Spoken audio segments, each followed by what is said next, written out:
unadulterated. It's probably replicated, but still not yet duplicated. It's sports only on the Liberty TV radio. I seriously don't listen to it. Hello, everybody. What's up, Uncle people? Paul, And you're listening to I love Professor TV radio. Stay tuned. Babu Mane, not Judge.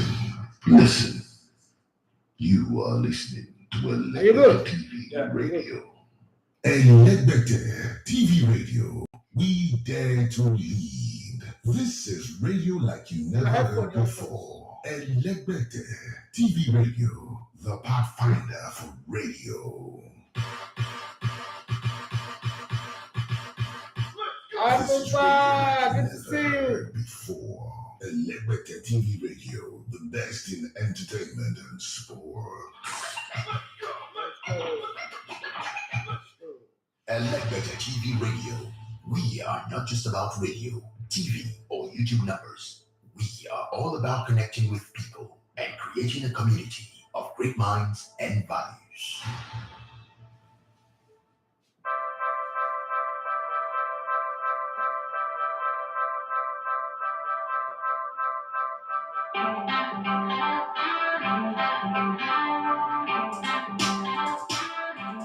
Good.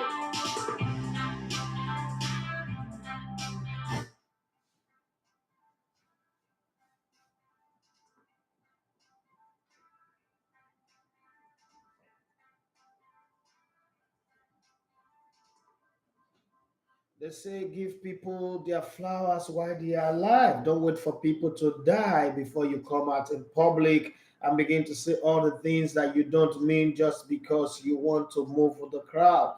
Yes, also avoid problem before problem becomes something that you would spend everything you have to try to solve. Yes, Harry Maguire is not a good defender, but the English manager would not stop inviting him. It's not an indictment on the fact that England does not really have a good team, a good squad.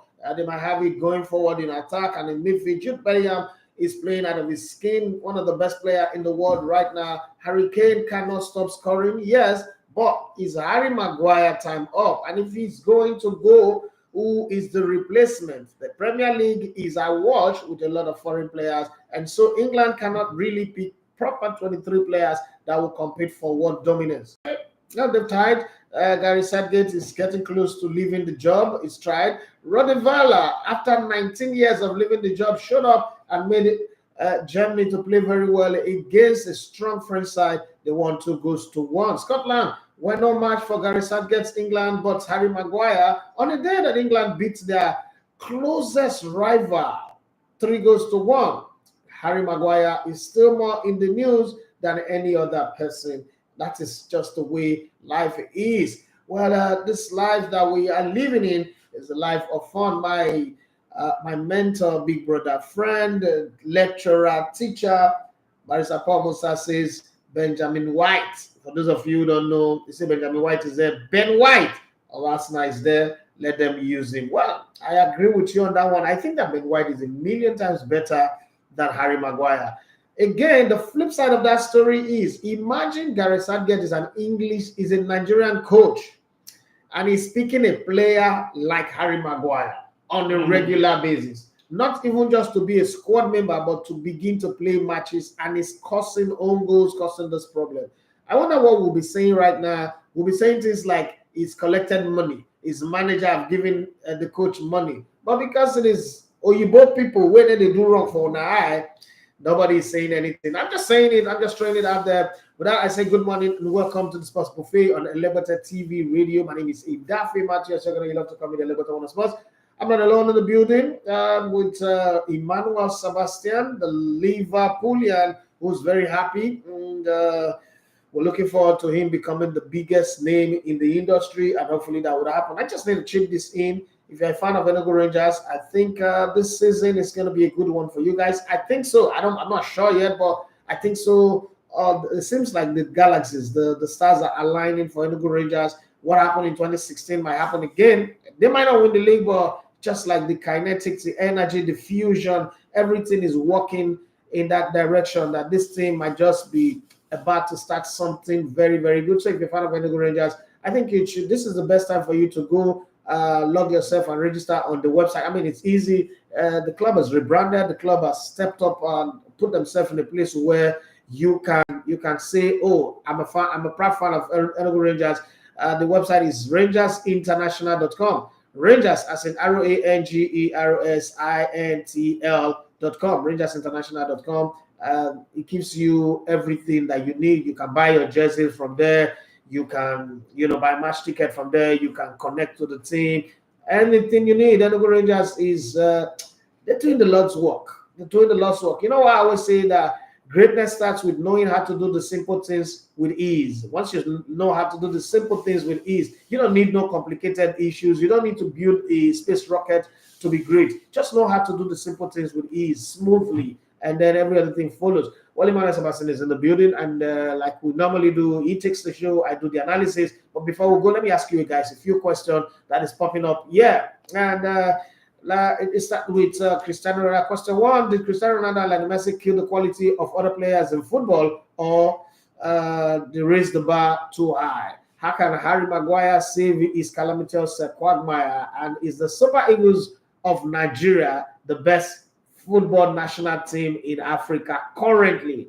Underline that word, currently. As of today, is the Super Eagles the best team in Africa? And how can Harry Maguire save himself from always creating problems? And then Cristiano Ronaldo and Lionel Messi, damage football. I mean, back in the day, before 2007 or 2008, you have a plethora of footballers. There is Zidane, there is Figo, there is Boban, there is Thierry Henry, there is Van Nistelrooy, there is Pascals, Patrick Vieira. They are everywhere, and they are all stars in their own galaxies. But right now we have one mothership that have Messi and Ronaldo, and then we have like small tugboats, small paddle canoe, not even tugboats, small paddle canoe that are just trying to feed off those guys. Like anytime you hear Ballon d'Or, you just know, I beg, I know they're not going to come here. You're not even competing to say, okay, let's displace these guys. What do you think about that one? Having said that, while you're putting your comments on Instagram and on YouTube,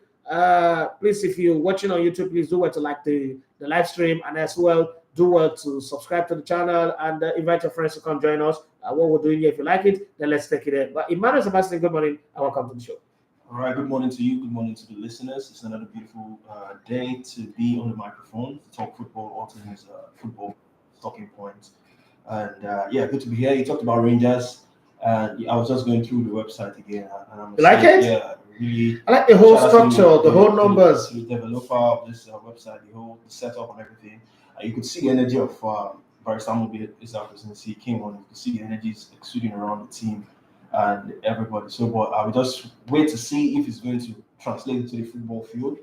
Should we wait? They've got Fidelis Ilechukwu, and I think that Fidelis Ilechukwu is a fantastic coach. He's not won the league yet, but he's done well with MFM, Plateau United on a very, very lean budget. Rangers also don't have that much money. The budget is also lean.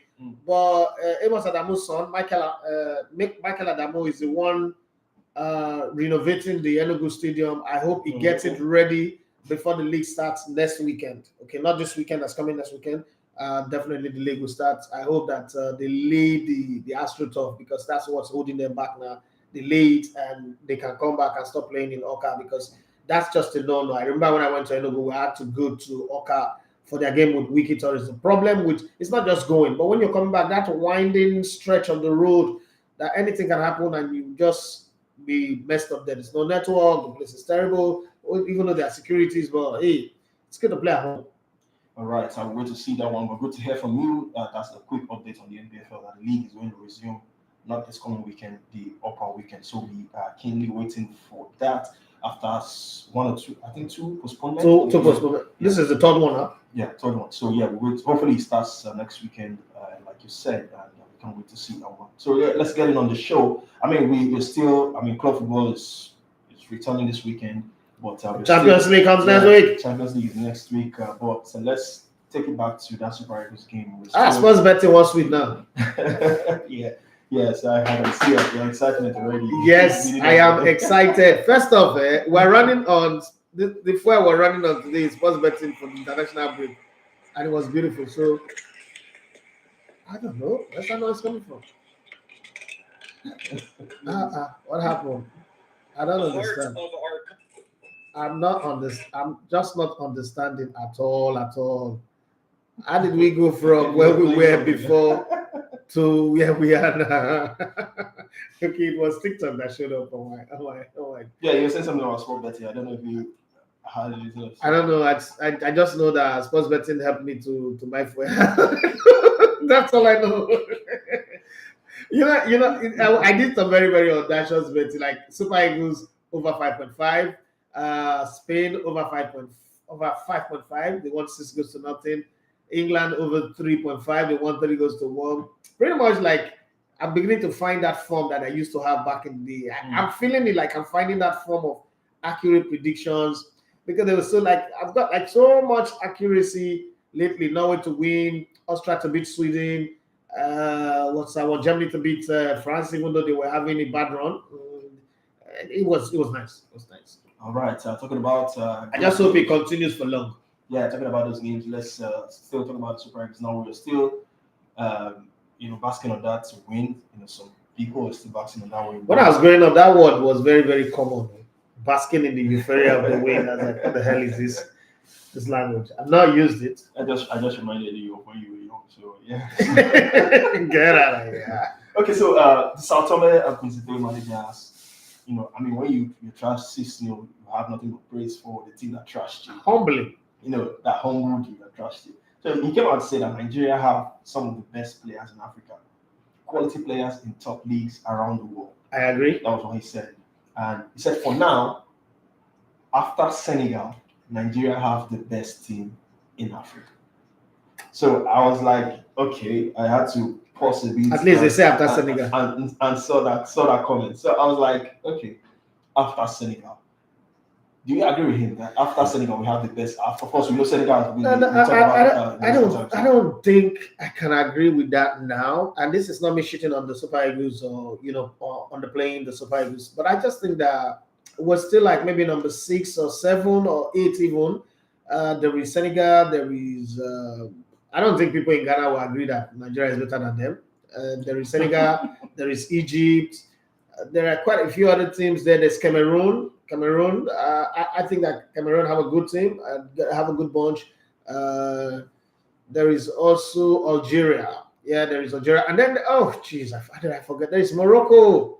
There's Morocco. There is Senegal. There is Egypt. There is Cameroon. There's Ghana, who's always going to be a problem with us. They'll tell you Nigeria is not better than them. The only place where we're better than them is population and maybe music. Everybody has said that Nigeria have the best music. And then men, we have better men than any other African countries in terms of men. You know what I mean? Let's keep it there. Other than that, I don't think we're because when I look at the Super Eagles, when I look at it, we struggled against Guinea. We also struggled a bit against Sierra Leone, even though we beat them 3-2, but we struggled against them 2 goals up and then 2-2.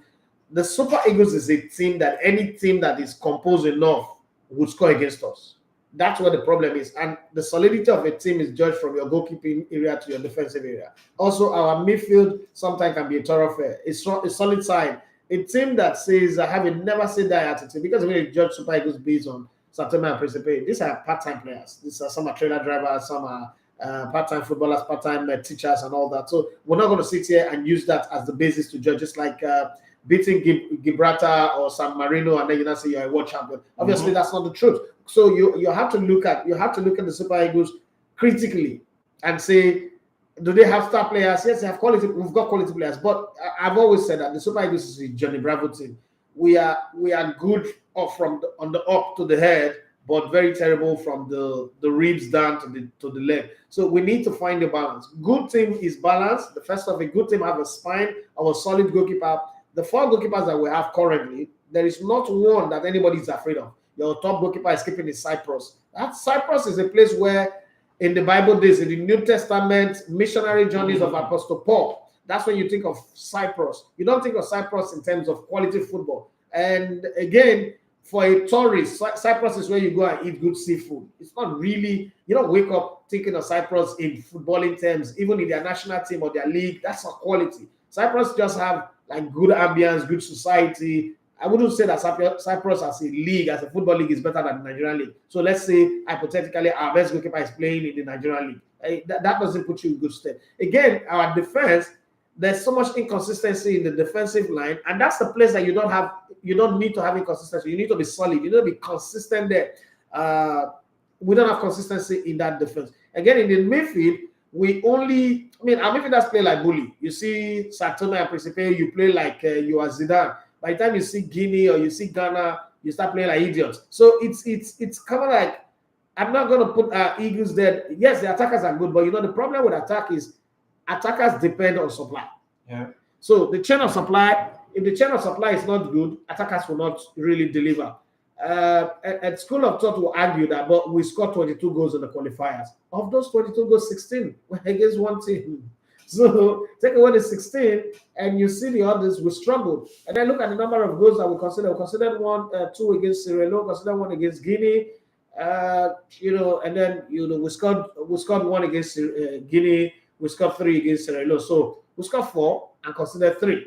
Yeah. Minus Sierra Leone now. So on the basis, and if you're going to be very honest again, Guinea and Sierra Leone are not in the top bracket of quality teams in Africa. So let's say we cancel ourselves out with Guinea, beat them one away, they beat us one at home. It's not Guinea-Bissau, sorry. Okay, so Guinea-Bissau, Guinea is even better. Guinea is a silly national. Now you play against Sierra Leone, the first leg, and then what's the first leg again against Sierra Leone? 2-1. Yeah. And then the second leg, and then 3-2. So Guinea scored 3 against us. We scored 4 against them. 5 against them. So you got to look at that Super Eagles team and say, if they come up against a team that is willing, Ivory Coast, Senegal, Tunisia, Egypt, Morocco, we're going to struggle. Cameroon, Ghana, these teams will take us, will stretch us. They're not going to sit back and say, play 90 minutes and not have a goal attempt like Satoma and Peseiro. So you can't put Nigeria as like one of the best team in Africa right now. We may have beaten Satome and the guy just wants to be nice and give us good comments. Well, we're not there. We're not in the top 4. I wouldn't put Nigeria in the top 4. Maybe top 6 or top 8. That's being nice, top 6. But my real thought is top 8. All right. Talking about being top 6, top 8, just to let you know, according to the latest FIFA rankings, Morocco are the best ranked team in Africa. Obviously. Followed by Senegal. Then we have Tunisia, Algeria, Egypt. Then we have Super Eagles. So yeah, we are 6th.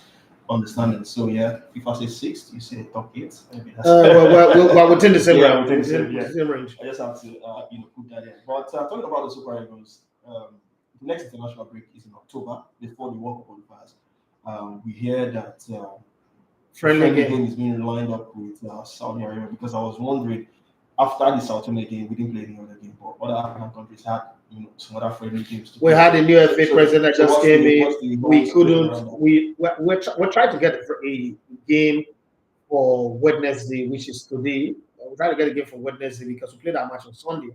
Yeah. And we tried, but we didn't get anyone. And you know how the process of getting matches, there are 2 ways. If the opposition is the one inviting you, then it's easy. But when you're the one looking to invite people, a lot of people don't look at Nigeria as a stiff test to, let's go play Nigeria to sharpen our sword. Last time we played against Portugal, it was 5-1, 5-0, whatever the scoreline was before they went to the World Cup in Qatar. And one of most reasons why you play certain friendly matches is probably you're going to a tournament and you're going to play a team that is like this team, and let's sharpen our sword with this one. Nigeria right now does not belong there. Again, that's another reason why I tell you, you can't pick Nigeria as the number 1, the best team in Africa right now. That position is a very foul one, the wrong one. So until countries are willing to pick us, that's one. Again, we also cannot afford, because when you're inviting a country, you'll put a price tag to it. Let's say we want to play England, for instance, and England can ask you for £500,000. Nigeria cannot pay England £500,000 appearance fee right now. So it's out of it, unless England is the one inviting them. Some of the big countries like Germany, France, Italy, Spain. When you play in a random country, just take it to another country. And even if wherever you're taking it to, you're the one hosting the game. So you take care of logistics and all that. And we don't have it right now. Especially with our kitting contract that does not even allow the kit manufacturers to arrange friendly for us. It's kind of like very tight. So, but Saudi Arabia will be good. Saudi Arabia have plenty of money. They want to make a splash. They just beat Argentina in the World Cup opener, even though they didn't qualify past the group stage. That would also be good, especially. I mean, our president just went to UAE to go, get pardon for Etihad and Emirates Airline to come again and be flying the Dubai route. Now they've opened visa. You can travel to Dubai. I hear you wanted to go. Your friend is there. You can go there now, and so going that way, you're always going to look for what are the areas that will benefit us. Saudi Arabia and UAE, the same thing. So it's okay. It's fine. Let's go there. And then again, there's a cost of flying your players and paying the match allowances and all that. So those are some of the reasons why this one did hold. But between now and the next window, maybe some deals would have been tied up, some arrangement would have been done, and then we'll see what comes out. Yeah, and hopefully it's just not just one friendly, maybe two games, so we can see some other players that we didn't see against Sao Tome, be it Noriga, that gives Pogba another chance for us to see him join the Super Eagles jersey. And we hear that game might be played in Portugal. Unconfirmed reports, some reports coming out of some Saudi. Yeah, because your coach is Portuguese, so it does make sense. If he goes there, because that's where we played. I think the last against Portugal, and against Algeria, so something like that. And maybe we played it in Portugal.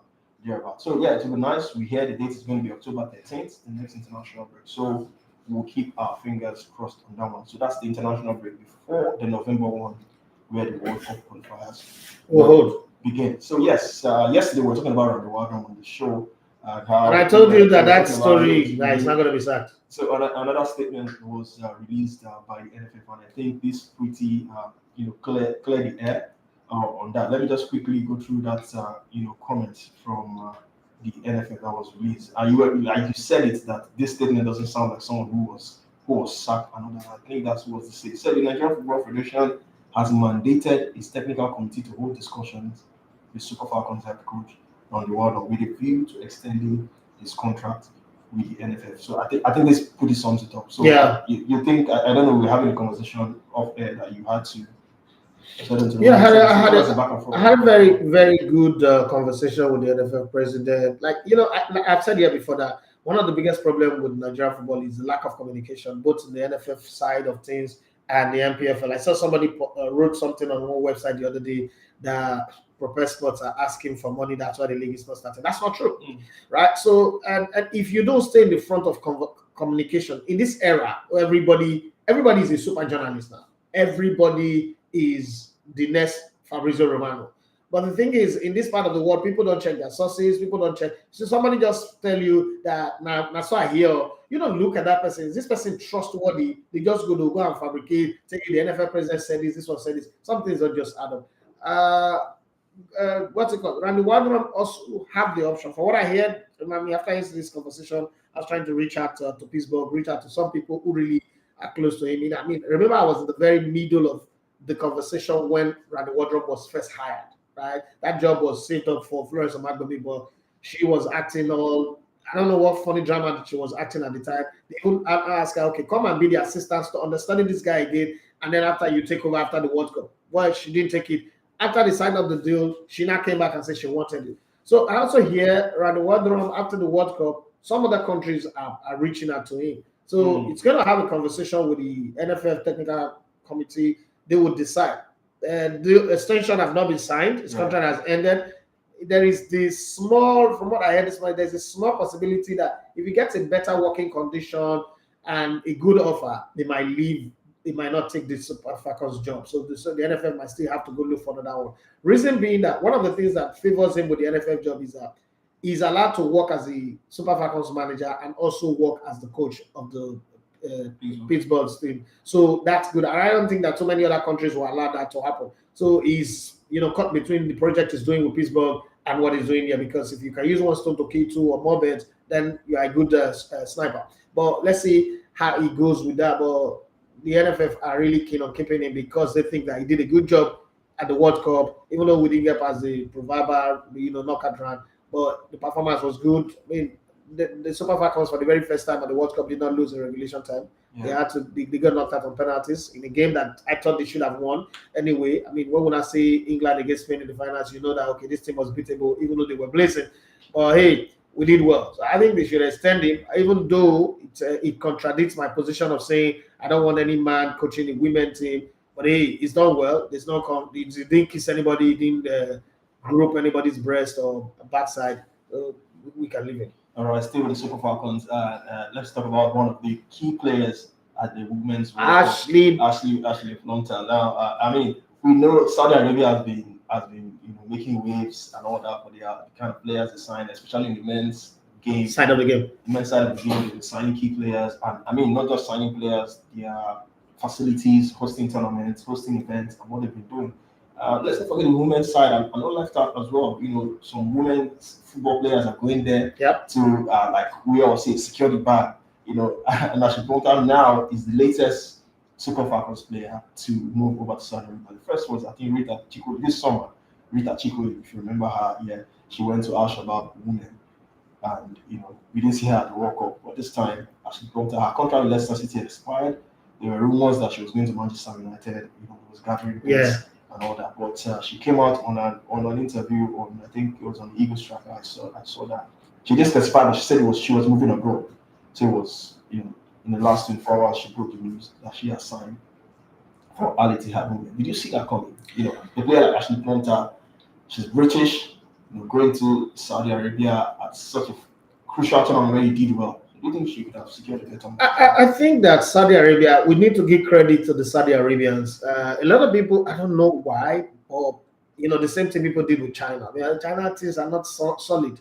China is building some of the best bridges and the best road network, the best airports in the world, but you think that China products are not solid. Again, people just take Saudi Arabia for granted. Meanwhile, they are the real power that backs the dollar and even the pounds and all these heavy currencies that are ruling.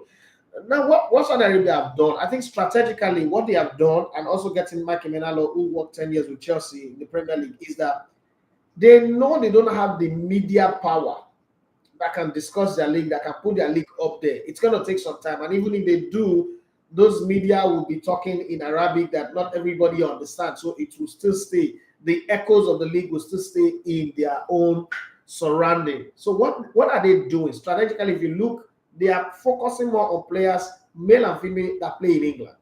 Because that way, they would be, what do we call it in media? Ambush marketing. They would be English media looking over there. I mean, there's Steven Gerrard coaching there. There is Andy Robson. There's Firmino that has gone there. There's all of these guys. Jordan Henderson that has gone there. So you look at it carefully. You now say to yourself, oh, what they are doing is using the English press. They are annexing their media to the English press. Ashley Plonta again, an English girl that's played for Nigeria that plays in Leicester City. There's no way once or twice a week that stories about the Saudi League, both men and women, will not appear in the English League, which a global audience follow. So they are using that as a very good strategy, and I like the way they've gone about it. It's very nice. For those who think that they don't know what they're doing, well, when you have money like that, come and do anything and let people tell you that you don't know what you're doing. I think it's a very good one. What I hate with people's opinion about going to Saudi Arabia is they keep saying you're securing the bag. Now, that's funny. You know why that's funny? Are you saying that playing in Europe doesn't secure the bag? How much do you have to earn to secure the bag? Let's be very honest. How much? So you're saying that people, all of a sudden, people that play in Europe now don't secure the bag. I used to think that they say go to Europe and secure the bag. Since when securing the bag is not a Saudi Arabian thing? So all the people that are playing in Europe, since they didn't secure any bag. Maybe the kind of money they are throwing around. Recent times. There is a certain amount of money you get. The next thing is either you build an investment portfolio or you get a team that would help you build that investment portfolio. It'll give you $100 billion today, and you don't create an investment portfolio. You don't create a channel to invest that money, to multiply that money. 10 years from now, you'll still be broke. That's just the truth. That's why lottery winners get broke. You don't see people win 20, 30 million from sports betting. 6 months down the line, they are broke again. Because money on its own does not multiply itself. Money gives you the wings. Money gives you wings more than Red Bull.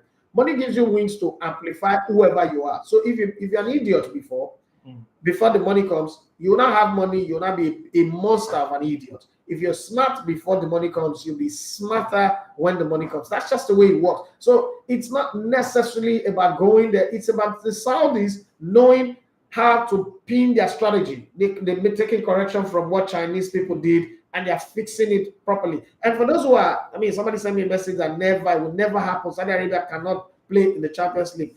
It's too far. Who will be going from Europe to Saudi Arabia? Like, see, before you talk something, think and get sense. Many people don't get sense. What's it called? Israel is an Asian country. They play in the European qualifiers for national team. They play in the Champions League. What is the distance between Israel and Saudi Arabia? They're just neighbors. So you're telling me that European countries can go to Israel, but they cannot come to Saudi Arabia? That shouldn't be a reason. I don't understand. When people come out and say, hey, I disagree with you. I used to think that you know sports, but this thing you just said is rubbish. Listen, I'm not even going to compete with you whether you know sports past me or you don't know sports past me. But sometimes when you want to have a point, don't come attacking me, because if you're coming to attack me, come with facts and something that makes sense. Don't exhibit your stupidity and hope that, oh, you've won an argument. Going to play in the Champions League is not a problem. If distance is a problem, it's not a problem. If Israel used to play in Asia, they moved away and they are playing there. If you're bringing distance as an argument, if China say they want to come and play, a team in China say they want to come and play in Champions League, and you're having that conversation, I can listen to you. You're having a conversation around an Australian team coming to play the UEFA Champions League, I can listen to you. But listen, when there is money, anything is possible. This is an area where they are creating supersonic jet. Do you realize that there is a jet now that can go from London to Australia for less than 8 hours? So all these ones were on the talk, and then they see the way technology they advance, and you see the kind of money where people get. These tech boys, the kind of money where they get. Saudi Arabia to Europe, that's the distance. You don't know what you're saying. I mean, for Ashton she's happy about the move. She came out, to put on a social media page that she's grateful to have signed for Al Ittihad. Excited to start this journey. I think it's a good one. Alongside some incredible human beings, my journey of self-discovery continues. It's more than football. That was what she put out on. I love the video, the unveiling video. Yeah. She spoke very well. And yeah, you tell that this is how Al Ittihad people welcomed her with open arms. And I mean, based on what she did at the World Cup, and it's looking like it's going to be. So I have this friend, our branch of into basketball. I see her as a family now. She's more of a daughter or sister, whatever position you want to put her. She called me one day that they invited her to come play basketball in Tehran. That's in Iran, but she's afraid because of all the stories she's been hearing, the bombing, women not being liberal enough to do this. And I said, go. She went there, spent 3 months. She came back with all the nicest words. These guys are nice people. These guys are good people. Listen, don't let your worldview be a product of Western media. Don't let your worldview be a product of Hollywood. Have your own personal research done. Have your own personal view. Before I went to Brazil in 2014, I used to think that Brazil is a country of highly poverty-stricken people. I was wondering why they even give them a World Cup to host and an Olympic to host in 2 years interval for 2014 World Cup, 2016 Olympics. Yeah. Guess what? I went to Brazil and I realized how stupid I am, because Sao Paulo alone, as a state, have more skyscrapers than the whole of Africa. So I'm sitting here and I'm looking at them and say, oh, is this not the country that people say that malaria will kill me? This one disease on the street, people are begging on the street, there's crime. There's crime everywhere. America have more crime than any other country in the world. But America, people say, is a dream country. America have more homeless people. I always say it every day. America have more homeless people than any other country on the planet. America have more incarcerated people than any other country on the planet. And that's not because their legal system is good, but because their system is stupid. But hey, people rush to go there. So don't look at worldview from the Western media, because the Western media would always write a story that makes them the hero and every other person the villain. That's exactly just what it is. So you have to have your own idea. I don't think that Saudi Arabia is bad. I mean, I'm rooting. I might pack up my bags and baggages maybe next year or the year after. I'm going to do some stuff in Saudi Arabia and come back. I don't know. I'm not holding myself back. There's no limit to what this project can do. We'll just maybe at a little bottleneck. After we get past the bottleneck, it is let's go around the world. All right, moving on the show. I don't know if you have comments, but I have one from my end. I have a lot of comments. I'm just waiting for you to take that one so that I can take it. Ima, please help me ask Elegbete, what is his take on the non-inclusion of Nigerian referees by CAF ahead of the AFCON in Ivory Coast. Yeah, I think I saw something like that where CAF released, I think, a number of referees for a preparation course for AFCON. A non-Nigerian referee made the cut, as assistant, linesman, VAR. What's your take on that? That's what's the person. I think that all of us have always said that our referees are not good. My problem with Nigerians is that this has given people a chance not to stay attacking. I don't think it gives them a chance to attack the NPFL. I think that there's too much ignorance proliferating around in our country. We should know when there is a shift in paradigm. We should always know that. We should know when the tables are turning, even though the wheels are slow. So, and because the tables are turning, let me give you a good example. And let me use church as my, my basis for my analysis. You know that thing in scripture where they say, if a man be in Christ is a new creature, all things are passed away, behold, all things have become new, right? Yeah. I've forgotten the Corinthians or something like that. Now, the fact that you go to church today and you do that thing that church people do, say, I commit myself to Christ as my personal Lord and Savior. The fact that you did that, does that mean that if you got HIV yesterday, the HIV disappears today? No. Does that mean that if you stole and police have already declared you wanted, now that you're a new creature, does that mean that the warrant for your arrest have disappeared? So our referees have been bad. And the reason why our referees have been bad is very, very obvious. The badness of our referee is not like they are bad people, but it's an induced one. You know, when a woman is pregnant, 9 months don't come, and the baby don't come out, they'll go into epidural, they'll go into induced labor, right? And the baby will be forced to eject and come out. Now, you look at our referees prior to last season, referees will go an entire season, their monies are not being paid. Bro, in an economy like ours, you go find a way to collect money. In that moment when you go away, the away team, the home team is the one responsible for your transportation to come there. They are the ones responsible for your accommodation, where you go stay. Guy, the chairman of the home team is with you from the previous day. I ain't gonna give you babe. I ain't gonna pay for your food. Are you telling me that you will not emotionally or you consciously say, I just said this people, they try.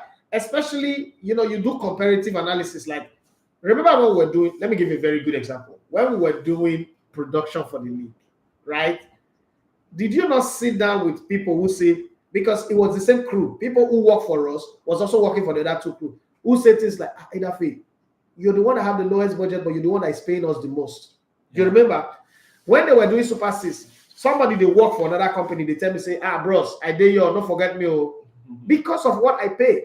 And so some club, their chairman will pay more than some other club because they have more access to more funds. You're naturally obligated to favor them so that next time they will lobby for you to come officiate their game again, and the more money you make, the better. But GTI came. Last season was their first season. They changed all that. Home team don't even know where referee they come from. They don't get any relationship with them. The referees don't even interface with anybody anymore. What you know is that your hotel that you will stay in, the place that you're going to officiate match, have been paid for. Your money is in your hand before you even come up for your house. They go do match. So you can come there, you can stroll into the stadium, do your match, and get out. That's the reason why last season alone, we have more away wins and away points than we've had in the last 10 seasons. But that will not now trigger CAF to say, okay, let's just take Nigerian referees. Let's see if this is a fluke.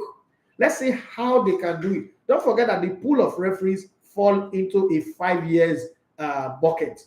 In the 5 years period, they take all these referees. So after that time, there can be adjustments. Some people will mess up, you kick them out and say, okay, replacement. If Nigerian referees have not shown consistency in the Nigerian league, and we are all seeing it for a space of 5 years, then it's okay. Let them even come and do CAF competition, the CAF Confederations Cup, the CAF Champions League. They do that one. The African Nations Cup is the premier competition for CAF. CAF is not going to take some referees that they are not sure of, whether they just had one lucky good season or they cannot put it together. So this is why those comments by Okosha hurts. Because when you start making those comments, you're entirely destroying the ecosystem. And, this ones also happens. Maybe when they do this consistently and we now begin to say the referees are good, the referees are better, then CAF will say, okay, they're beginning to say that the referees are better because CAF is not going to come here to come and inspect anybody. The referees are better, the results are good. Okay, let's go get them again. So that's the way this captain works. It's not magic, it's not rocket science.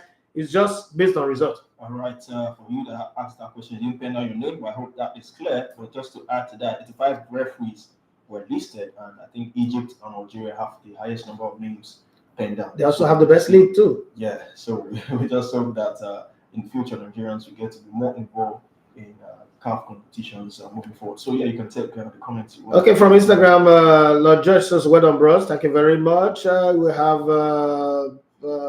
Tabuno _ Josh. That name sound Warisha. Tabuno. He said, good morning, bro. Maguire.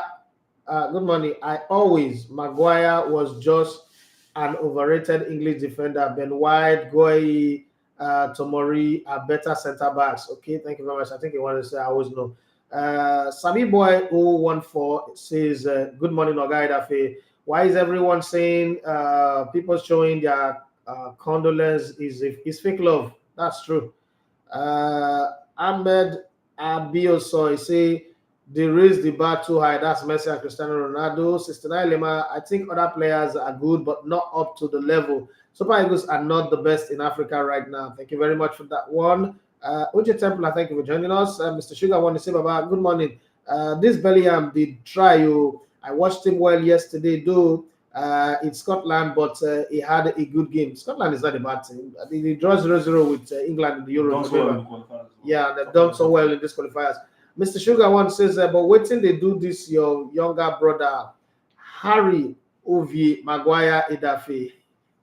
Be like, say, now village people swear for us. So you don't associate me with successful people like the Lionel Messi and the rest. I be Ogbori. I associate me with God will judge you. Mr. Sugar say, Baba, is it that we can't produce a good number 10 again, both home and abroad? Well, players are not raising their game. You don't produce players. Players choose to play and play very well. If you cannot be consistent in it, there's nothing anybody can do.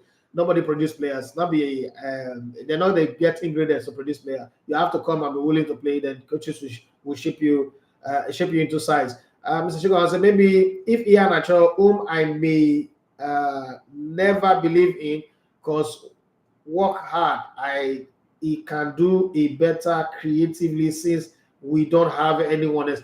The problem with Ihan Acho, you can't trust him to do that thing at all, because when you play against a stronger team, they will deprive him of the ball, not like against Satome where we had very good run on the ball. When that happens, it becomes a liability to the team.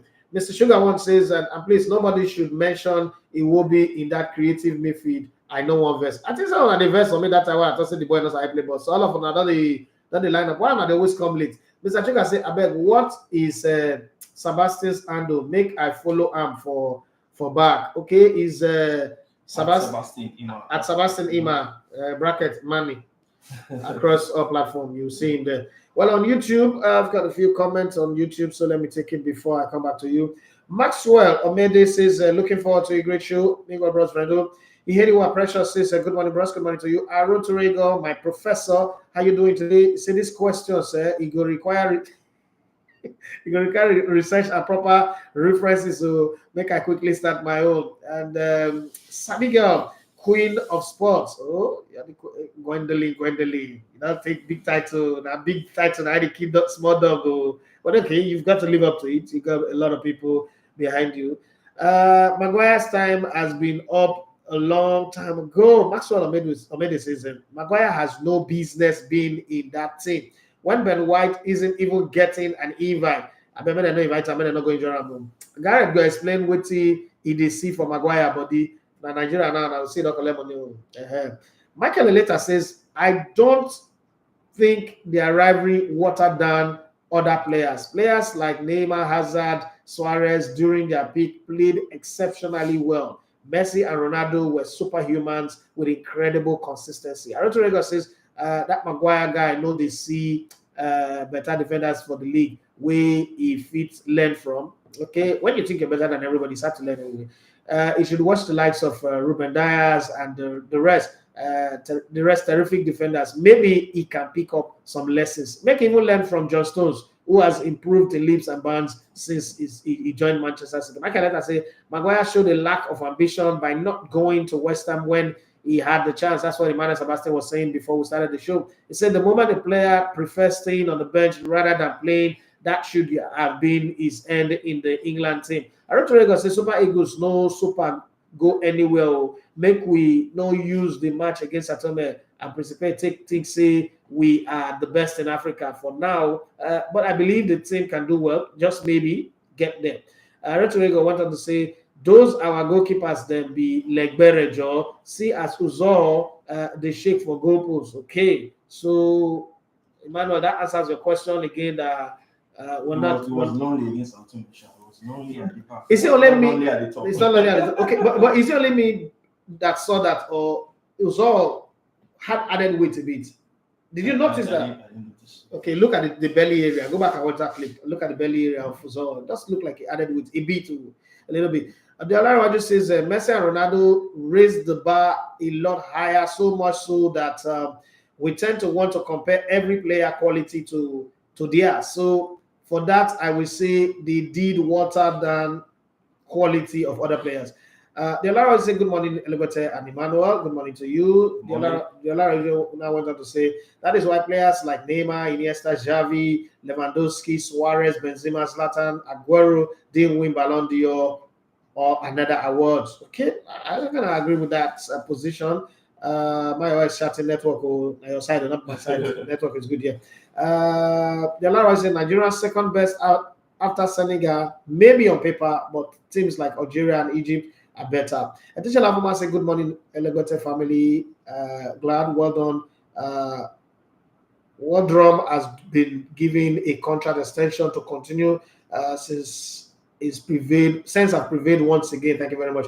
Taiwo Okonade says if we can't use the midfield, we can use the wings. Okay, that's a good advice again. But it's the midfield that will supply the ball to the wings now, isn't it? So there's no way you can bypass the midfield. Okay, you will still have to supply the ball through the midfield. That supply hub. It's like living in a place like Aja or Lekki. You have a borehole, but you don't have water treatment plant. You go use dirty, smelly water to baffle. The Lara says Super Falcons did well at the World Cup. It won't be bad if we keep Randy. At least there was no Arokeo incident with ladies so far. Kevin Olisadebe, oh God, Nigeria used to have one guy called Emmanuel Olisadebe that played for Jasper and then went on to play for Poland as their top striker. Very fine guy. I think that guy reminds me of what Lewandowski have become. Lewandowski is Emmanuel Olisadebe's upgrade. Okay, Kevin Olisadebe says, bros, good morning to you. Enjoying your show as always. Thank you very much. I think both CR7 and Lionel Messi raised the bar of the game. It's up to other players to also raise their game after all, competition is good for growth. Okay, Tawa Ogunade says the Super Eagles should look towards Freiburg goalkeeper Noah Atubolu. He is eligible to play for Nigeria. I think. Funny enough, someone has asked that same question, so I don't know if you're that same person. I don't know. So Emmanuel Sebastian is the fisherman that goes out to fish for Nigerian players. So you should try and do something. He's eligible to play for Nigeria. Plus Adeleye and Amas Obasogi or Bendel Insurance. Everybody's talking about Amas Obasogi. I think it's good. I mean, I produced how many games that he played in, and I think his performance was good. But let's see how they do on the continent. I want to say why he no go add weight. Pardon. The thing that's probably say pardon. So I understand what he's saying there. Hold on, let me finish just a few ones remaining now. That's comment there. That parable there is my mother's like everyday parable. And my younger brother Lucky does it. Pardon. That one like food. Just shop finish singing here. Kevin Elisa they say I don't think that the Super Eagles are the best in Africa. However, they are on the right path. Okay, and then he went on, and Kevin went on to say Maguire needs his psychology to pep him up. Okay, and I think he earns enough money to be able to get his own psychologist. Some players just don't. It's not just a Nigerian thing. Some players, even in the abroad, don't just work on themselves. They just feel like, forget, Southgate goes to invite me. And if Southgate stop inviting him, I think he will work on himself. Again, the funny thing with people like Maguire, we say, Southgate might drop him and then he will sink into alcohol and he will start blaming people. Then they will not come one day, will not go and sit on Piers Morgan's show or the overlap with Gary Maguire, Gary Neville and say, I was depressed. I was taking shut up. You must sabi play ball, Bori. So Dele Ali they hide behind the depression. They pay you to play professional football. You have a chance to be great. Even do you know what it means to be coached by Jose Mourinho? You got great opportunities or these great coaches to coach you. You couldn't raise your game. You say when you were a teenager, you saw your mother selling drugs. Your family don't concern a lot. This one. You started doing drugs at the age of 9.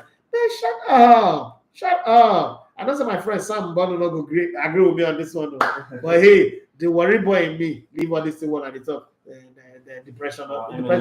Depression kill you there. Correct guy. Correct. Sam is a brother to the core. Like that's fantastic guy.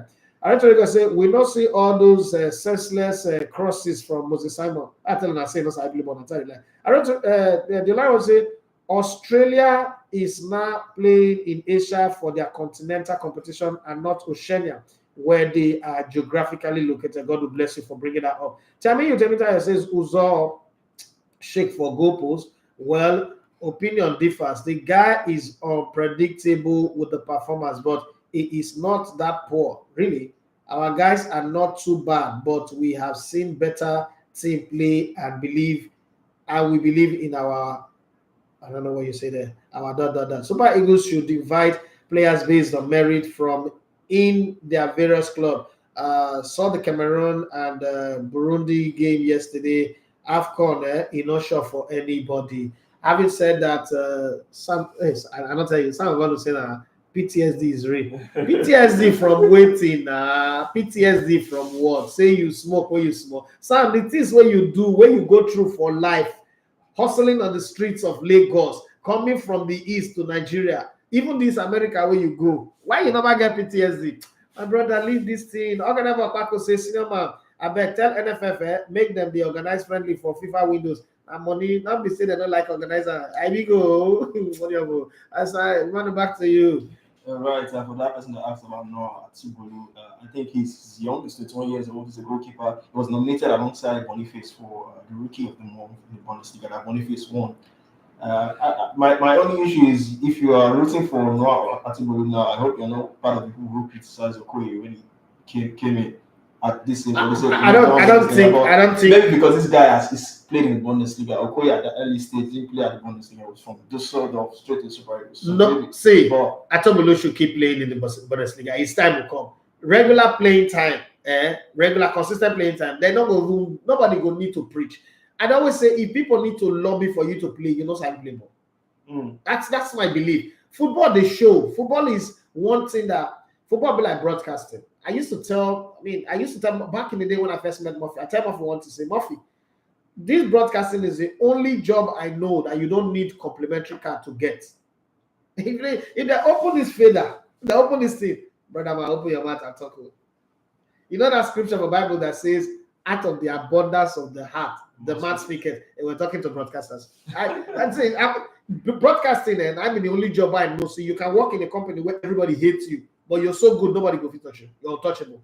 That's what football beat too. If you sabi, they will come find you. See Boniface now. Yeah. Boniface, they score goal every week. You don't need to tell journalists, write my story, talk about me. I used to tell all these upcoming musicians, when you start begging, bros, help me play my song, I will give you money. If you go give me money to play your song, you know, your music is not good.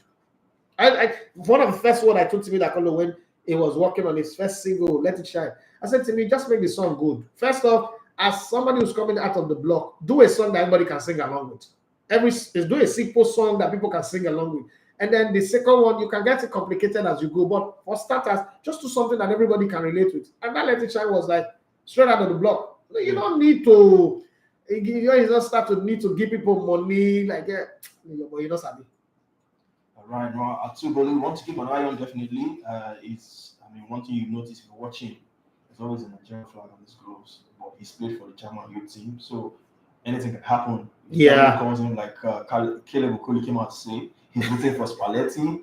If Spalletti no call him, then you could consider to live on Nigeria. Nigerians best, Like he was. That's it. Annoying Nigerians. Like the comment section keeps some. But if I want to laugh, I'll just go to those comments and start. You know me as I go read comment section.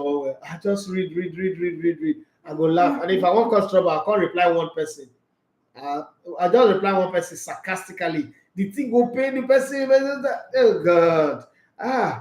Some of us say we are built differently. No, all the weak ones are the ones that have PTSD. I hear you now. Anyways, let's move on the show. We're talking about Maguire. You've taken some comments about people on Maguire. Gary Southgate has come out in a staunch defense of this young man. He's branded people that are criticizing him. Even pundits in this country, he's branded them idiots. These are the words of Gary Southgate. Imagine saying that Jose Peseiro talk that thing. I got the whole backlash from the media would really. Randy Wardrum talk that thing. Just imagine for me saying Randy Wardrum or Jose Peseiro talk. I can imagine. Gary Southgate, that year they call people idiots. He came out and said that Maguire was exceptional. That in quotes said the reaction tonight is a consequence of idiots really from our side who have created that environment in England. That was the words of Gary. I just think that Gary Southgate went too far with that idiot comment. That's me. You think he will come back to? He's already coming back to haunting. So he came out and said he continued. So what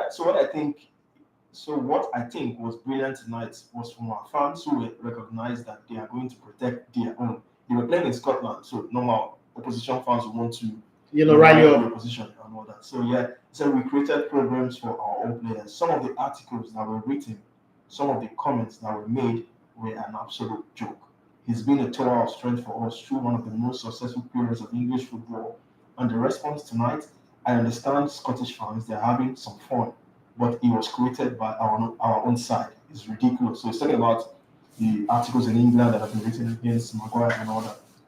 So he continued, from a Scotland fan point of view, I get it, and I have absolutely no complaint with what they did. It's a consequence of ridiculous treatment of him for a long period of time.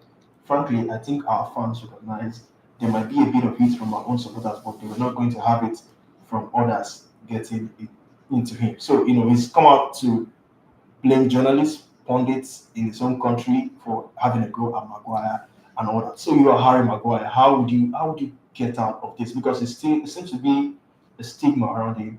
Whenever he comes off the bench, if he doesn't do an own goal, he commits an error. How would you solve this Maguire situation if you're him? Or you are his advisors? If first of all, I'm going to start with Gary Southgate here. If I'm Gary Southgate, I'm not going to invite Harry Maguire for a while. Because Harry Maguire right now represents... Nobody will complain. Yeah, nobody will complain. He represents... I agree that over time there are places... If I didn't have a club for 1 year, Clement took him along. But the same Clement did not take Udoka Gbade along too. So there are reasons. You look at the psychology of the player. Iguaman also gave a good account of himself. Even though people will not agree, but he gave a good account of himself all through that period. Now, when you look at a player like Harry Maguire, as much as I agree that he's been battered, bruised, trampled upon, but it's consequent upon his performance. Nobody just fabricated stories against him. This is not rape case. This is not allegation. We see this performance every day. The highlights are running everywhere. It is a calamity waiting to happen. Every single game is a mistake. And the funny thing, sometimes United were playing 1-1 with Arsenal. They brought him on and to secure the back, the game ended 3-1. Yeah. You might say he didn't make any direct mistake that led to goal, but why do we always concede when you come on? So it's too much. Give him a chance to sort out himself. Some great coaches have done that in time past. Okay, you're having some problem, mental problem, or whatever the problem is, go rest. Go take a break. Go sort yourself out. Get back in the game. Pep Guardiola have done it. Alex Ferguson is a grandmaster of doing that. He give you some break. Go sort yourself out. In the middle of a season, he sent players on vacation before. Go out with your wife. Go take 2 weeks or 3 weeks out and then come back. We would hold the fort before you come in, and when you come back, we'll be fine. I think that every invite that Maguire gets, once they see the name, and the fans, the journalists will always talk. Oh, Maguire again. That's where the conversation starts from. Maguire again. Once they leave that Maguire again conversation, the fans are in the comment section, always not going out to point out all of the mistakes he's made. If they give him time, that it will be fine. That's on the side of Gary Southgate. But this blame would be heaped heavily on the doorstep of Harry Maguire. Harry Maguire did not go to West Ham, a place where he will play regularly. So if you play 10 games and you make one mistake and you get 9 good games, that's redemption. Rather than in Man United where you don't play regularly, again, don't forget that the center back in defense is a place where you don't just change your team overnight. That centre back Stability, is always stable. So if you come in before you, substitution doesn't always happen in centre back. If you bring in a centre back, it's because of injury. If you come in before you find your reading, because attackers are always running vertically, horizontally, laterally, anyhow. So before you know who you're marking, mistake don't happen, they don't concede. And everybody says, oh, Judas have come again. Every time, Judas have come again. So that's a problem on your side. You had a chance to go to West Ham where you play. You were looking for a 7 million bonus that they will give to you. And the club feels like, you've not really done anything to earn it. Yes, you've reached the time, but if we don't sell you, we will save that money. Since you don't want to go, we're not going to force you to go. You're going to stay here, work to the end of your contract. So be it. If you want to sit on the bench, that's your call. I thought that Harry Maguire should have chosen his career over money. Not like he's one of the highest earning players in Manchester United. Yeah. So you've earned enough, and you're not going to play West Ham for free. Yes, it's going to be a pay cut because West Ham is not Manchester United. It's obvious. But at the same time, you should have had sense and love your career more than you love money. Even though money makes the world go around, but your whole world is already going around, but it's going around in the wrong direction. That's just the thing for Maguire. So to save him, I think his team should tell him that January, look for a club that you go and play regularly. Once you start playing regularly, you cannot. Once upon a time, John Stone was the weak link of Man City. Same with Nathan Ake.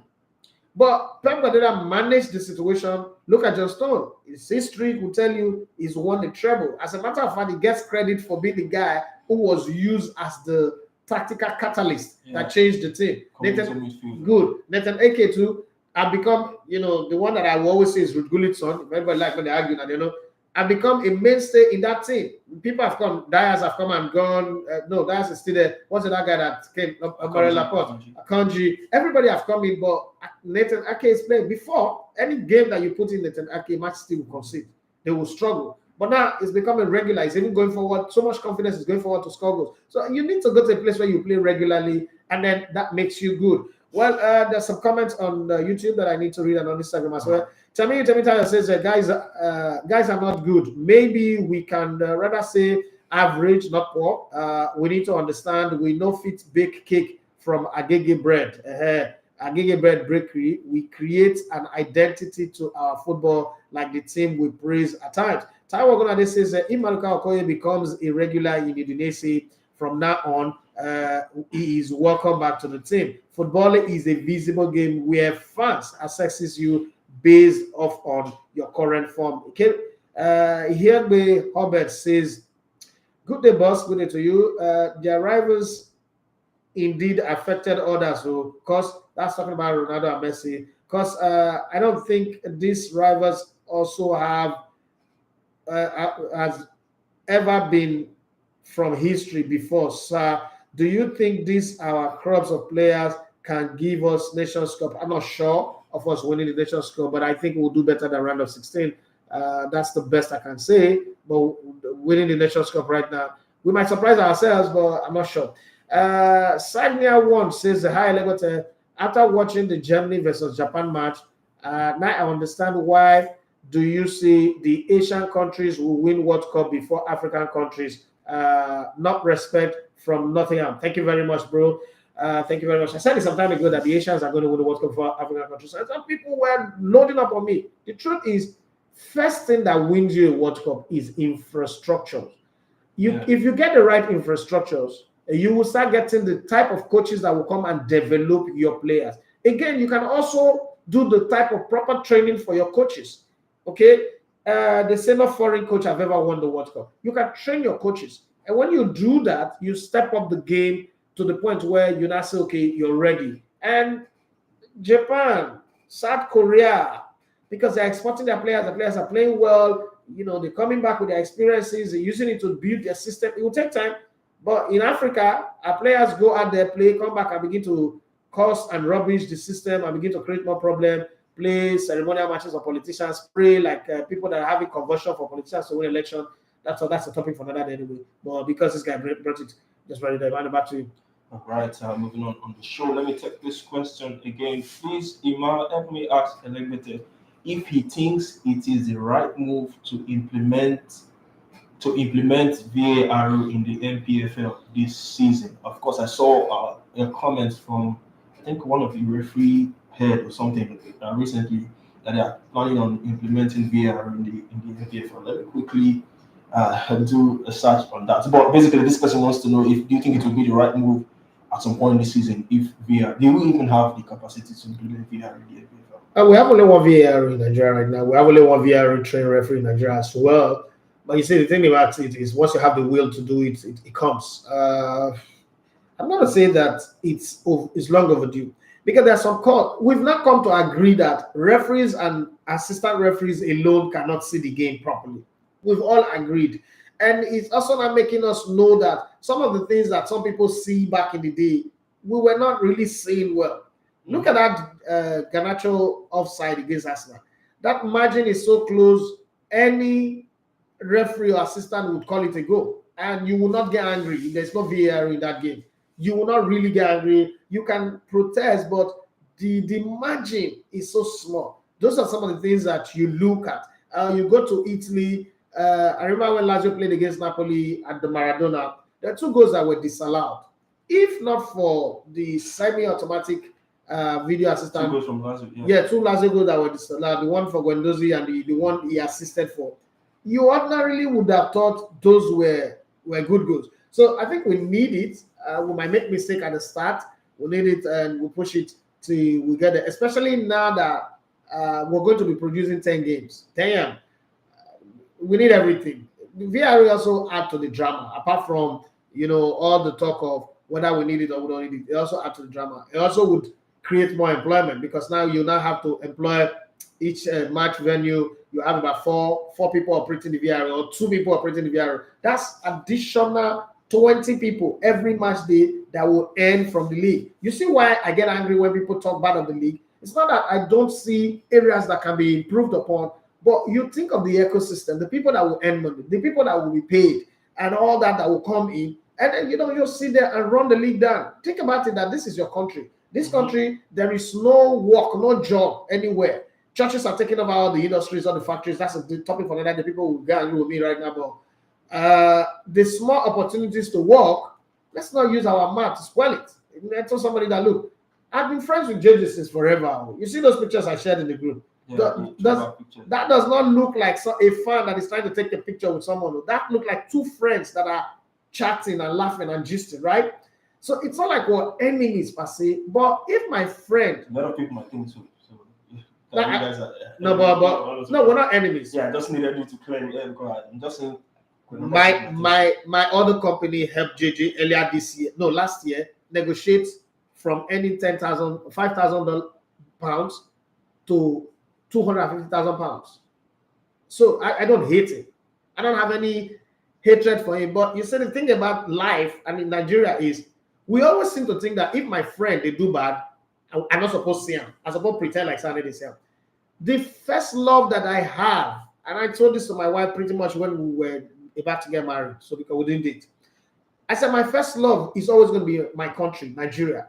Nobody is going to compromise that until I have my children and I realize, okay, my children are my first love, and then the next one is Nigeria. Nigeria is always going to be like come first between me and anybody. If you're throwing shades at Nigeria, I'm going to come at you because listen, I'm not one of those who's planning or is looking for. And then they ask people, do you get plugged for us to Jackpa? I don't want Jackpa. The place where you the Jackpa go now, their citizens fix them. 30 years ago, China was a no-go area. Was a rubbish place. They plant rice for inside water. They live like slaves. China is like the most advanced places. It's so sophisticated. It's the most advanced place. From 1960s into the late 70s and even early 80s, Dubai was a clear desert. Today is the most visited country in the world. They even get the gods to even the bad countries like Nigeria not to come to their country. You understand? So I'm not going to sit where he's my guy, but he's talking shit about Nigeria, and I'm going to forget that my guy. Don't worry. To do not close your eye. No, I'm not going to close my eye because when I do that, I now not have the audacity to criticize the guy who is not my guy who talks bad about Nigeria. You have to think about the ecosystem and say, look, this thing provides job for people. Over 3 to 10,000 people get employed directly and indirectly from this league, and it could go up. It could go more, right? Now we're going to produce 10 games. Think about it. There's going to be production of 10 games. 8 or 6 by Propel, and the other 4 by the TV station that will be announced maybe this week or next week. I'm going to leave that one till it is announced. What does that tell you? Each game will now have 4. So as it is about 4 commentators, because the game from the north, you have English commentators, you also have Hausa commentators. Yeah. The game from the east, you have English commentators, you also have Igbo commentators. The ones from the south, you have English commentators, you also have Pidgin English commentators. The ones from the west, like Sporting Lagos, Tiresi, Shooting Stars, Remo Stars, Sunshine Stars, you have English, you have Yoruba. All of these are people that are going to be paid. You have extra cameramen like we've never had before. It's never been done in Nigeria that you have 10 games produced. All of that, and then the highlight show, then the documentary shows, the magazine shows, the activations, and you're telling me that somebody's running that down, I should just fold my hand and keep quiet. I think VAR, go back to your question, VAR is good. VAR is needed. I just hope that we can operate it properly, and Nigerians would also allow for the teething problems that will have, the mistakes that will come in, because it seems to me like people will be learning on the job. There's no training. I know that is one that is known, that was trained by Van Dijk. That's Uncle Emmanuel Ayanike's team. I just hope that they train more and bring a whole lot more value to the league. It's needed. All right. Just these are the words of the president of the Nigerian Referees Association, Sami Zuber, where he came out to talk about VAR. That there are talks around it. We thought we would have got it this time around, but maybe before the start of the league or when the league is on. I know they are working towards it, and we are aware of that. And since we are going to be having our matches streamed live, football is now being played with technology, and we must move with the pace of the world as well. The NFF My one is the synchronization of the work, because you cannot have a VAR in isolation that is not synchronized with the broadcaster, because that will not become a problem again. As a production company, I'm thinking, when we produce the league, imagine there's a VAR, let's say that West Stadium, which is well built, the VAR up there, where those ladies were, where they are controlling the sound system. Let's say the VAR is operating there and they are not synced to us. It's going to be a problem. But it was good because we were able to sync to them, and they send the signal to the what's it called? The screen, the stadium screen. So I think it will work. It will work. Not every stadium have that facility. Exactly. The stadium in Jos is an uncompleted building. Forget the way we package it. Remember your worries from that stadium with our shots, but that stadium is rubbish. The stadium in Akure again is rubbish, but Ibadan, Benin, Port Harcourt, we use top class. There's stadiums that can run it. There's Nikon Stadium. There is Ikene. So majority of the stadiums can run a VAR successfully. Right, that's about that on the VAR1, and more questions. I don't know if you have comments. No, I don't have any comments. Okay, so one question. I mean, we talked about Onachi yesterday, so I don't know if I'm going to take this one. Is asking about your take on Onachi's move to. We've dealt with that one extensively yesterday. Yeah, we talked about that yesterday, and let's move on the show now. So the AFCON roster is complete. Teams we've had our complete teams that will be competing at the African Cup of Nations, and of course Nigeria will be involved. Talk about Nigeria winning the AFCON. I mean, it's Peseiro's target. That was the first thing he said, and all that. But looking at the AFCON proper. Cote d'Ivoire, the 6th. I think they launched one of the stadiums in their last qualification games. One of the stadiums that will be used for the venue, and. So this question now is Ivory Coast going to be a threat for us, especially the Super Eagles? I mean, there's a lot of talk about golden generations. I heard Graham Souness also talking about England and how this is their golden generation as well. He sees them really a trophy. Looking at Ivory Coast as well, they have some crop of European players as well. Do you see them as favorites? Going into the AFCON with Nigeria in the picture, Ghana, Egypt, and all these countries. And do you see Senegal retaining that title? Come next. No, I don't think. I think Senegal, the standard have dropped for Senegal. One country that everybody's taking for granted is Morocco. I'm not going to sit here. I know that when you go to the World Cup and come back, it's hard to meet that standard because it takes a whole lot to put up that performance and retain it. One of the biggest problems with African teams, and it's also spreading across the globe anyway, is the ability to stay consistent over a long period of time. The African territory is very different. Okay, That's why if you look around Africa, one of the things is hard to see. In Europe, you can see one player win the highest goal scorer in a league for 3 consecutive seasons. Not before Africa. Everybody's looking at your head like, oh, you don't date up, right? everybody's looking to take you out. The history of Nigerian league, for instance, only one player have won the league top goal scorer twice. Edward, one of those two. Okay, so if you also look across other part of Africa, it's the same. Once you're successful, everybody wants to do exactly what you've done. We are the very best at copying our neighbors or our brothers. And you remember when we won the Olympic in '96? Immediately, Cameroon won in 2000. You know, just the way, that's the way you Africans are. There is always somebody who wants to do exactly what you do.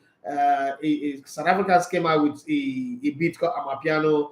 Nigerians took it to the next level. Ghanaians also came out with a type of Afrobeat. Nigerians took it to the next level. It's just the way Africa is designed. It's not a bad thing to say, but I think that Senegal can be there up to the semi-finals. Anything can happen thereafter, but I don't think they win it. I think that Morocco will keep that team together. It does look like a team that won it. Algeria won it in 2019. Senegal won it next, so it's North Africa, West Africa, back to the north again. The side of Africa that will struggle to win the Nations Cup the most is the East and Central Africa, even though Cameroon is there, and then North Africa. South Africa. South Africa, I know South Africa have won it in '96. Zambia won it in 2012. But if you look at the board, they are not that consistent. So it's still going to be the battle between the West and the North again. And unless Cameroon will come in, would Cote d'Ivoire be a threat? You know, you look at the Cote d'Ivoire as host, you are automatically one of the favorites. Cameroon were the favorite in 2020. It's not like that. Yes, when they get out of the group stage, yes, they definitely would. They will get an easy group. They will play in their most favorable stadium. That's how these draws are done. But other than that, you get to the knockout stage, you have to pray also to get the luck of the draws. You have to get the right possible opponent up front to meet you. Cote d'Ivoire are not really masters of the African Nations Cup. They've had a great generation of players who didn't go on to win the Nations Cup. Thank God for Averena that came in and gave them that last one. I mean, historically, Cote d'Ivoire have won only 2 Nations Cup in 1992 and the last one that they won. So if you look at them, Nigeria is also not too far, but Nigeria has lost more finals than any other team in the African Cup of Nations. So you could say that Nigeria always play for the medals. It's always hard for Nigeria not to be within the medals. So you put Nigeria there, not that they will be a threat to Nigeria, but they will be a threat generally as host, and also you won't say that Cote d'Ivoire is a small nation. Yeah. But I won't look at this Cote d'Ivoire squad now. If you're asked to name 11 players on the Ivorian team, I think it will be hard for you to do that. And any other sports journalist. But there was a time where they had Yaya Toure, Kolo Toure, Akone, Drogba, Solomon Kalon, all of these guys that were superstars. They didn't win it. So I'm not going to sit here and really panic about Cote d'Ivoire. They've also had Marcel Joetei, Basoli, and the rest of them in 94, 92 coming into 94. Alan Ngomani was fantastic in 92, but thereafter, it was Alan Ngomani. Nothing changed. So it's not today. This is not the first time we're seeing Ivory Coast or Cote d'Ivoire, whatever they are called, having good teams. There was once upon a time in the whole west of Africa, Cote d'Ivoire had like the best football facility in so many, where you have ASEC Mimosa. But if you look at their domestic club football lately, it's also not been very good. The economy has also not been good. They've been ravaged by war, internal war that doesn't make sense. I think they might just use this as a statement. Let's not also forget that this Nations Cup has been shifted. They wanted to host previously and they move forward. So it's not like the economy is really that solid. They are really that organized. We might just be plunging ourselves again into a volatile region, just like we saw in Douala, where we left Nigeria, bothered about Boko Haram. We went to Cameroon. We were in Douala, and they were telling us, "Don't go that region. Oh, there's Boko Haram." I said, "Hey, you must see get to know Boko Haram." So we might just be there looking at all of that, but I don't think I would name them as the odds-on favorites to win the Nations Cup. I could still put my neck out for Morocco and say I think that they have still very experienced players, Sofiane Amrabat, Ziyech, and the rest of them. They're difficult, good players that can hold their own and do something. All right, so waiting for the full draws of that one. Remember, the tournament kicks off in January and in February, so we'll wait to see how that one is going to pan out. So we're quickly coming to the end of the show. Let's preview the CAF game this weekend. I mean, before we do that, there's a comment from Mr. Sugar. He said, "Ivory Coast, sweet. I have lived there for years and still have family there, and even planning more investment there. But yes, it's a Francophone country. Their football is done for now. Okay, so the first time I wanted to move club from Sharks was to Raja Casablanca of Morocco. Was because we went to play a tournament in Sobeni, Asec Mimosa's invitational tournament, and that's where they saw me there. Cote d'Ivoire is a good place, but as a team right now, I don't think they have leaders to make it happen. That's just about the same thing with the Super Eagles. Super Eagles doesn't have leaders to anchor our hope on. It's a team that when we're winning, we look very sweet. But you see, successful teams are when they are one go down, the body language, what are they react? Do they ensemble together? Do they say, okay, guy, they just scored us. Let's show them what stuff we're made of. Like I remember when Sheffield scored against Man City and the game was 1-1 and it was a couple of minutes to the end of the game. You saw the venom with which City came out. How dare you? We're not scoring a hat-trick against you. You're showing yourself. And they came out fully. And then in the next game against Fulham, they made sure, let's not play that kind of play we play with Sheffield. Let's deal with these people seriously. 5-1 it was. So, you don't see that kind of thing currently with them. And that's just the only thing. And Mali team also, Precious Dominic Mali team is good. Mr. Sugar said, I lived in the same area with Eric Bailey. Okay. And Oganevo Opako say, Abdullahi Traore then was a good player as well. All right, as we get to the final stages of the show, we still haven't heard a take on the Ronaldo and Messi thing, if they really set the bar so high, or they just for you. Do you think that it caused a meltdown amongst the below Messi and Ronaldo players? Because before them, let's be fair, before them you have like a plethora of players, the players everywhere who are fantastic, who good, players who. You watch in Italy, you see great players. You watch in Germany, you watch in France, everywhere. And then when the Ronaldo Messi thing came, we forgot what are the other players who played. And in my own opinion, I thought that Suarez was a fantastic player. Lewandowski, Karim Benzema, for his consistency and longevity as well. He doesn't get that credit that much. And I don't belong to the class of people who think that Neymar was a failed footballer. I just think that Neymar, if there was no Ronaldo and Messi, I think that Neymar would have won minimum three. And don't forget that in the old days, winning 2 or 3, as great as Ronaldo and Lima, 2 Ballon d'Or. So if you win 2 or 3 Ballon d'Or, you're one of the great. You're in the conversation of one of the greatest footballers of all time. But people just kind of like look at it because Messi and Ronaldo came and the rest just became ambitious-less. Like, we know what will happen. We know we'll win it. Let's not even put ourselves. You think that's really the truth, or it's just the fact that players didn't rate themselves? And somebody also argued that Harry Kane would have won Ballon d'Or if there was no Messi. Is that true? I think they've set the bar so high. I wouldn't say there are no more talented players out there. Because if you ask me beforehand, would these numbers be possible from these numbers? No, I don't think so. It's just so hard. It's so hard. How it happened. I don't know if we'll ever get there again. Or that's just what I feel, because there's so many talented players. From Neymar, talk about Suarez, Mo Salah, and the likes. This Haaland now, who's putting the numbers as well. Kylian Mbappe is there as well. I mean, I think he can push out as well. But the gap is just so high. The gap is too high, and it's you're seeing here. They are no more in the picture anymore because the level has gone down a bit. Very clean, but it does look over the years consistently. Again, another thing we need to look at is the consistency, not just setting the bar so high, but doing it on a consistent basis, year after year, season after season. And I think that's just the main issue for me, because would we ever have players like Messi or Ronaldo again? That is what I'm because you have to look at it from 2005 up until now. These guys have been consistent. I've not seen any. I've been following football since 1986. I've not seen anybody. Zidane was not that consistent. Ronaldo da Lima was not that consistent. Okay, the only player who matches that consistency is Paulo Maldini. Other than that, no other person have that consistency. Would we ever see players like that? I want to see. I hope we will see. But if you ask me right now, I'm not so sure. I'm not so sure to see that, because in as much as these guys, they're not just known for their goal scorers. Somebody's cracking me up on Instagram. Yeah, these guys are not just goal scorers. Like they are creators, they are dribblers. if you want to say Erling Haaland is just no more of a goal scorer. Ruud van Nistelrooy 2.2.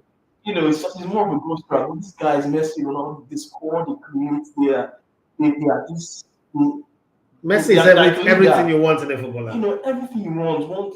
As a teammate, you see them, you're energized, you are equal. The players we have now, you just don't have it. So I would want to see players who would get into this level. But if you ask me right now, I'm afraid that's asking for too much. I'm not sure I'm going to see any players the level of this one. Professor Aroturego say Chief Elegbete one signing out. Have a great day. Thank you very much. You too. Go sleep. Go prepare for work. Take care of the twins. Mr. Sugar One, he says Messi and Ronaldo get luck. See my senior brother Delima Ekene Ronaldo and Ifeanyi Ronaldinho no meet them. We may not be having this conversation. Okay, I agree. Imagination, okay, yeah. He said, but the two are out of this world. I agree with you as well. And then he finally says, it also seemed as if these two came when there wasn't much players to match their level. There weren't. There was Suarez, there was Neymar, there was Lewandowski, there was a whole lot of players. They just outperformed them. You know what it means to score 91 goals in a calendar year, win 5 Ballon d'Or, and people are still trolling you. I thought that, so this is my opinion about this today. I thought that once they got past 3 Ballon d'Or each, and they've won all the titles that they've won, the Champions League, the league titles, they should have been absorbed from anybody trolling them. Even if you are a rival, you like Ronaldo, you don't like Messi, you like Messi, you don't like Ronaldo. At some point, you just answer up and say, these two are past the Rubicon. They passed the stage where I can't throw them anymore. But hey, a generation that can throw God, who you be with and not go through. Right, as we come to the end of the show, I would have loved us to talk about this on the Friday, but Femi wants us to talk about the CAF Confederations preliminary game this weekend. Can we now push it to Friday? Yeah, Bender Insurance host. Let's push it to Friday. We've got just 5 more minutes. We're signing out now. So let's push it to Friday. Femi, we're going to talk about it on Friday morning. All right, so that's a wrap, and we hope you have fun on the show today. We'll do this again tomorrow and on Friday. All right, guys, thank you very much for being on the show for 1 hour, 30 minutes. It's not easy. Thank you very much for your time. And thank you for those of you who subscribe. I like when I look at the like now, we have 20. That's progress. Thank you very much, everyone on Instagram, those who listen on the app as well. There's no shaking to the network today. And those of you who are subscribing, please do well to subscribe some more. We need some more subscribing. A lot of people that we're trying to interview complaining that our numbers are too small, so they're not going to give us access. But we hope that as we grow, we're going to do access. I'm longing to do some interviews. It's been a while. We did a very, solid interview. The last one, okay, No, all those look normal, like Nigerian interview, I will still do them. But I want to do a cross-country. I'm hoping to do some major interviews soon. That as a Wenger interview, I still hope that the challenge is get 100,000 subscribers and we get it. Peter Drew team said they're not locked up. They finally go back to me and said the reason why they are not doing it is we don't have 500,000 subscribers. That's the minimum they can do, and we don't have it. So once we get to that level, and we were at 9,000 at the time. And 500,000, we just might not even interview Peter Drew at all. I've used everybody that I know, David Dean, Martin Tyler, everybody that I know to speak to his team, and they say 500,000 subscribers. Unfortunately, they need to buy on for streets. I wish I have the money to even magically make it happen, do sponsored posts and all that, but I don't have the funding. I mean, you hear what Precious say, Bros Elevator. After the show, kindly listen a little to Sebastian's voice. You will observe his mic is usually low or more like he's far from the mic. Kindly work on it. It's then that it's that his audio output will be okay. Okay, I would check. I wonder why that is, but now that I'm getting multiple complaints, I will check and see. Probably would have to move it to another mic and see. Let's try you with another mic and see. Tomorrow we'll do that. Thank you very much, everyone, for joining on the show. It's been a very, very wonderful time on that phone. I don't know about you guys, but if you did not, I'm sorry about that. I'm not sure we're responsible for that. Good morning and have a wonderful day. Be the solution, not the problem. And if you can't be the problem, if you cannot be the solution, please don't stop those who are creating the solution. Mr. Fila, say no worry. One day they will seek for our interview. Yeah, thank you very much. I agree with you on that one. And I hope that we have a great league as well. and so that I will not need to be focusing on people outside. If our league is a super league, and then we'll be doing things only with our league and promoting the league and getting the numbers that we need. But until then, please do not hesitate to subscribe to our YouTube. It will keep us in business. I mean, we're spending a whole lot of money keeping this business running in this economy, but the encouragement we get is when the numbers are going up. Good morning, everyone.